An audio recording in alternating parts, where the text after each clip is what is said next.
So we actually were the first Enterprise 2.0 company. The four founders created the company before Andrew McAfee wrote the paper, coining the expression Enterprise 2.0. The company was started as the first enterprise wiki vendor. My official job title when I was hired at the end of 2007 was CEO 2.0. And we are a leading provider of a full social software suite in the enterprise. It's a rapidly growing market, and it's becoming a top priority for CIOs. It started to get on people's radar screen during the recession, and it's much more on people's radar screen as companies are planning their recovery from the recession and getting back into growth mode and hiring. A lot of the trend, basically the momentum behind the Enterprise 2.0 movement is all of these things that everybody uses in their personal lives. And the patterns of sharing and silo crossing and social networking to discover expertise as applied inside the company deliver huge benefits if it's done appropriately. We are secure, we are IT administered, but we are still all SaaS.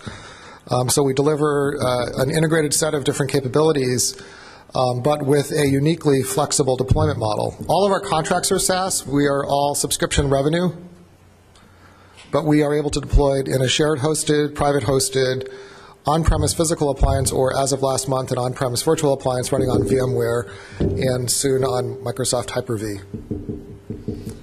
I don't think I'm talking too loud, but the microphone's picking me up.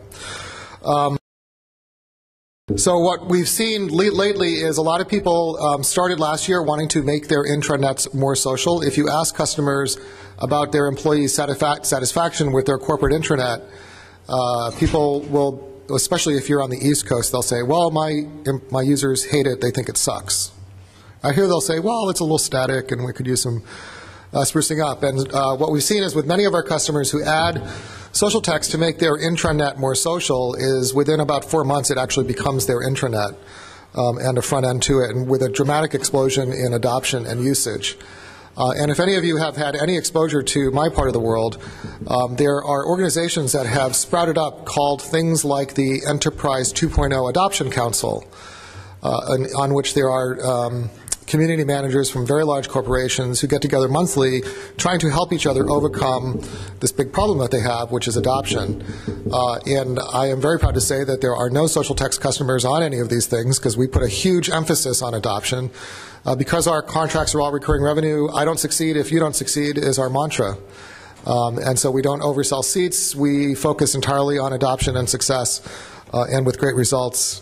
And that's why I call those groups public support groups for people who bought too much jive.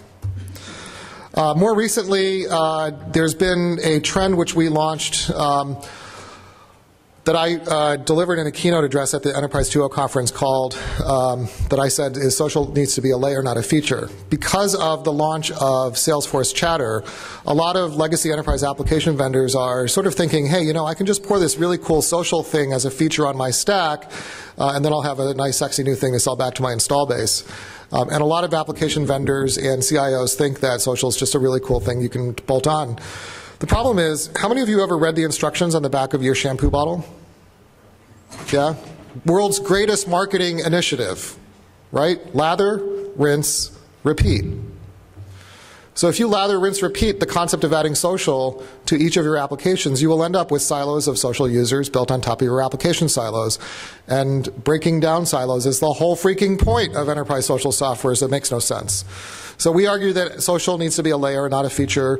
We have a bunch of stuff that we do that enables that, including APIs and bots and integration connectors and other things. And as a result of that, we've been able to deliver connectors to legacy, well, not legacy, but to enterprise applications like Salesforce.com, to document management systems like SharePoint, to video systems like Cisco Pulse.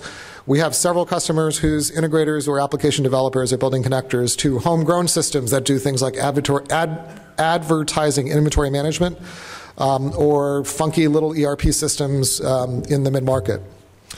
So we're, fundamentally that's what we do. We are very proud to not only be unlocking knowledge and expertise inside of corporations, but unlocking the data and the exceptions and the transactions that have been previously locked in all these application systems. And thank you for your time and your attention.